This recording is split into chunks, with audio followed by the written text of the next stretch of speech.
We're going to work through lesson 54, and this is sort of a stepping stone, the first step into what's called elimination, which can get a little bit hairy sometimes, but today's lesson is not going to be terribly difficult. Like I said, it's the first step into a more difficult concept.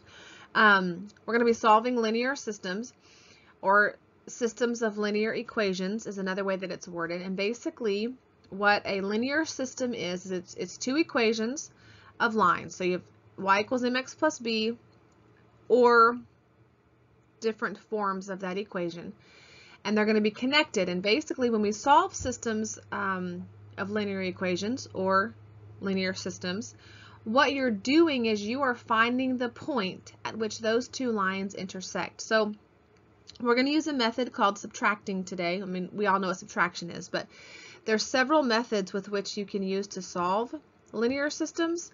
And today they're going to introduce subtraction, which, like I said a few minutes ago, or a few seconds ago actually, this is a stepping stone into what's called elimination, which is my very favorite way to solve linear systems. But before we can jump into that, we're going to start at the beginning and talk about subtracting linear systems. They're going to be written, your textbook, well, and I think I said this last time we did linear systems, doesn't use this little squiggly parenthesis. Most textbooks do, because that tells us that those two equations go together. Now, I am going to tell you this up front. There are a lot of steps to this, okay?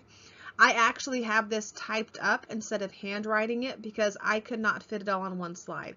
So I say that, and I don't want you to freak out. Here's what I'm going to tell you to do. Write everything down. Don't try to do it in your head.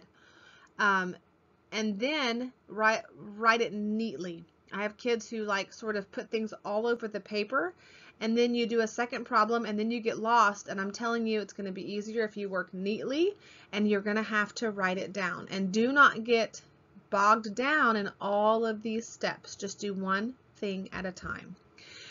So ultimately we're going to do what's called elimination. Today we're going to start at the beginning, and we're going to solve this linear system, which again means we're going to find the point at which these two lines intersect. Now you can put these in y equals mx plus b form and graph them, and that will give you that intersecting line. But you also have to know how to be able to do these by hand, just like everything else. You're not going to be able to always type everything in your calculator. So the method of substitution, big shocker, we're going to subtract. We did this last lesson. Basically what we're going to do is we're going to do the top equation minus the bottom equation.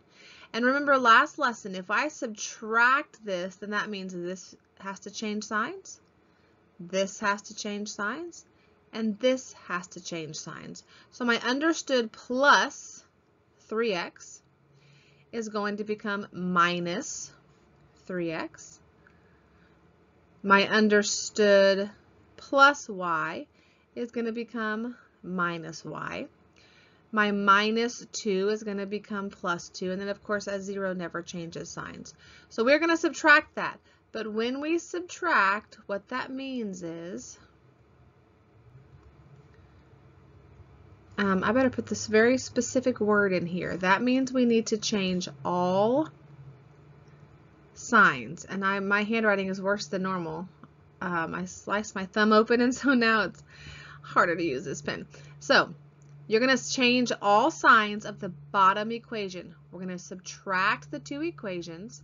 So change all signs of bottom equation. And I've already typed that out here. My first one didn't change. My second one, though, everything changed signs. And then we're just really, for real, going to draw a line right here. And we're going to subtract these two equations.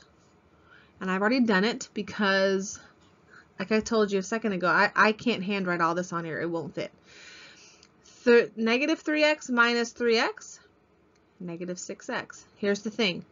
Plus y minus y is a 0. It goes away. Don't write the 0. It just vanishes. There's no need to write a 0 when nothing is there. 2 plus 4 is 6, and then of course 0 plus 0 is 0. So I've just added like terms straight down, And your textbook already is going to have it set up where your terms are already matching, so that makes it a little bit easier. The only thing that you are going to have to do is this part by changing the signs, okay? So I have to then solve for x. So I'm going to take my plus 6x over. When I move my plus 6x over, it becomes minus, because 0 minus 6 is negative 6.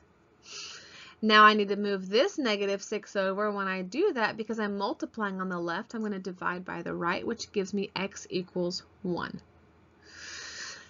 I'm not finished yet.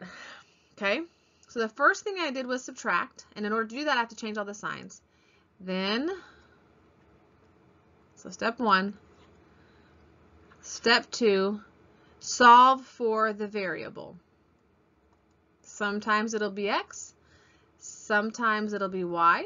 It will just depend on which variable on this lesson eliminates itself. I say that, I'm looking at your textbook right now. I actually think every single one of these, your y is going to, nope, that's not true. One of them doesn't. So solve for your variable, but we're not finished.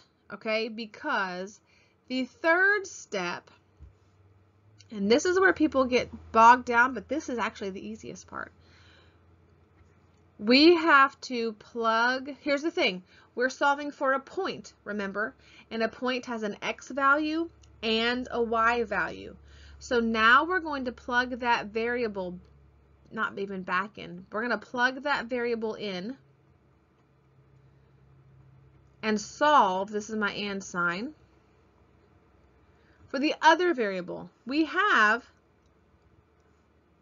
x right here, but now we need to find y. So let me erase all this. So I am going to take my unmanipulated equation. This one I subtracted, so I changed everything. So the one that I haven't touched, I'm going to take that equation. I know x equals 1.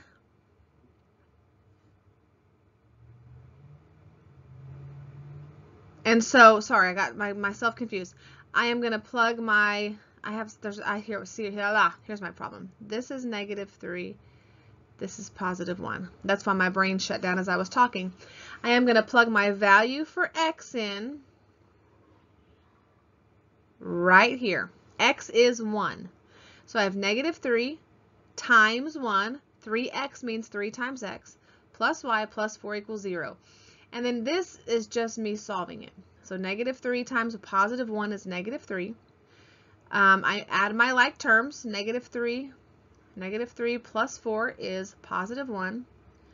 Move my 1 over, y equals negative 1.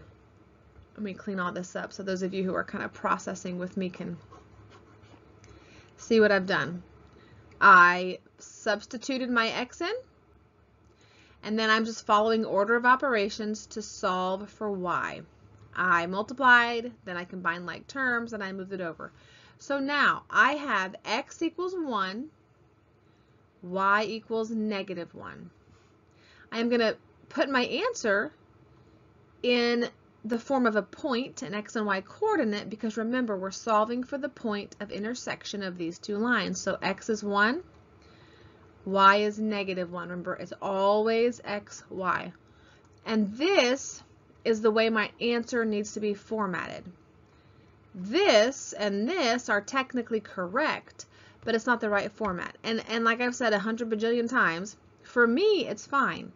But if you go take an SAT or whatever other kinds of test, it's going to be given to you in this format. So we need to get used to doing that. So there's a lot of steps here. None of the mathematics of this is hard. So first of all, you're going to subtract. And to do that, you change all the signs of the bottom equation. Then we just subtract them, kind of go down vertically. At that point, you're going to solve for the variable. Then you're going to plug that known variable back in, solve for the second variable. Now, let's do another one because there's a lot of steps here. Let's look at this one. Negative 3x plus y minus 5 equals 0. 4x plus y plus 2 equals 0. Remember, this is the system of equations, so they're connected in most textbooks by the squiggly line, we are going to use these two equations to find where those lines intersect. So what we're going to do, we are going to subtract. In order to subtract, what are we going to do? We are going to, I'm going to get my pen to work first. There we go. Change all signs. That says sing. And good night, Minerva. We are going to change all signs of the bottom equation. And I did realize I changed reds there. So our top equation stays exactly the same. The top equation stayed negative 3x plus y minus 5. But my bottom equation, because I'm subtracting, I'm going to change all my signs. My plus 4x, or my understood plus 4x, became minus.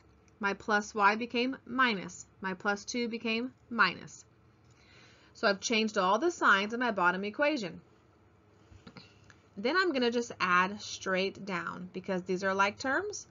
These are like terms. These are like terms. These are like terms. Eventually, you won't have a 0 at the end, but for right now, you do on all of them, even on your homework. I'm looking at it right now. So, and we just add straight down. Negative 3x minus 4x is negative 7x. The y's cancel out. Y minus y is 0, so it just goes away. That term disappears. Negative 5 minus 2 is negative 7, and that equals 0 because 0 plus 0 is 0.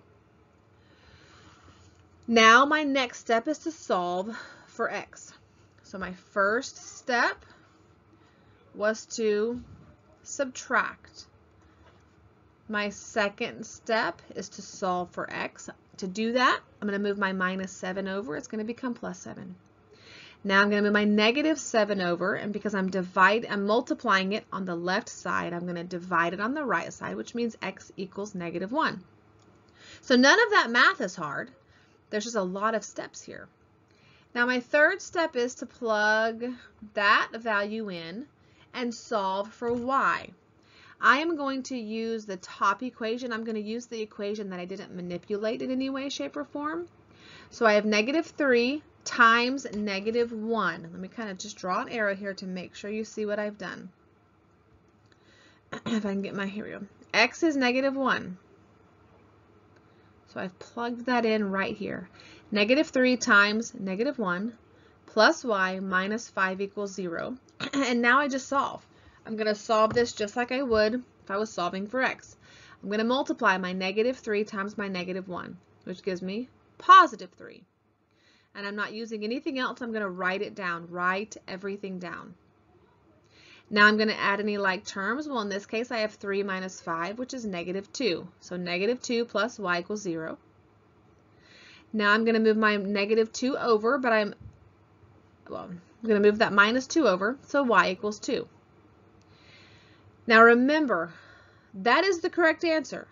I could leave it like that, but what I'm asking you for, well, not me, what your textbook and any other math curriculum doing this concept, it's asking you for the point, so you need to have it in a coordinate form, which means x, then comma, then y. So x, y. This is the format your answer needs to be in. X, y. Okay, and that's it. The math of this is not hard. There's just a lot of steps here. Okay, here's this one. X minus y plus 2 equals 0. 2x minus y plus 5 equals 0. What I would really love for you to do, I would really, really love for you to write this one down, and I would really love for you to try this all by yourself, and then come back and check it. So write it down, pause the video, do the work, then turn it back on and check it. And I'm going to do it. Okay, you've all been good students and have worked this without me, correct? Of course you have, because you're good students. Okay, so here's what we're going to do. Step 1, we're going to subtract. When we subtract, we change the sign of everything on the bottom equation. Top equation stays the same. Bottom equation, signs change. Then I just add vertically. My x's, my y's, my no variable terms. And I should end up with negative x minus 3 equals 0. The y term goes away. Do not forget that there is an understood 1 right here. So it's 1 minus 2, which is negative 1. And if you want to write negative 1 here so you don't lose it, absolutely fine. Okay? So now I've subtracted. Now I've got to solve for x. So I'm going to move my negative 3 over. So negative x equals 3. Now technically I have negative 1x, and I'm multiplying those two things because two things side by side with no sign means multiply. I'm going to move that negative 1 over, and because I'm multiplying it on the left, I'm going to divide it on the right. 3 divided by negative 1 is negative 3. Now I'm going to take that value and I'm going to plug it in right here. So instead of x, I have negative 3. Negative 3 minus y plus 2 equals 0, and I'm just going to solve for y. I'm going to combine my negative 3 and my 2. So I have negative y minus 1 equals 0. Different signs, I subtract and keep the sign from the bigger number. Move that negative 1 over, I have negative y equals 1. Technically, I have negative 1y equals 1. To get y by itself, I'm going to move the negative 1 over, and because I'm multiplying it on the left, I'm going to divide it on the right, and 1 divided by negative 1 is 1. So there's my values. X is negative 3, y is negative 1. All I have to do is put it in the right format. And the right format is in a coordinate set. So I'm going to have x, comma, y, and there is my answer. So write those steps down. Step 1, subtract. Step 2, solve for the variable. Step 3, fill in. Step 4, solve for variable. Step 5, put it in a point form. Don't get bogged down in all the steps. Just do one piece at a time. For homework, I would like for you to do classwork, activities 2 and 3 from lesson 54. If you start working through this and get bogged down, or you want me to check some of your work to make sure you're doing these right, just shoot me a quick text and I will see what I can do to help you out, okay? Don't get bogged down in all the steps, just one piece at a time.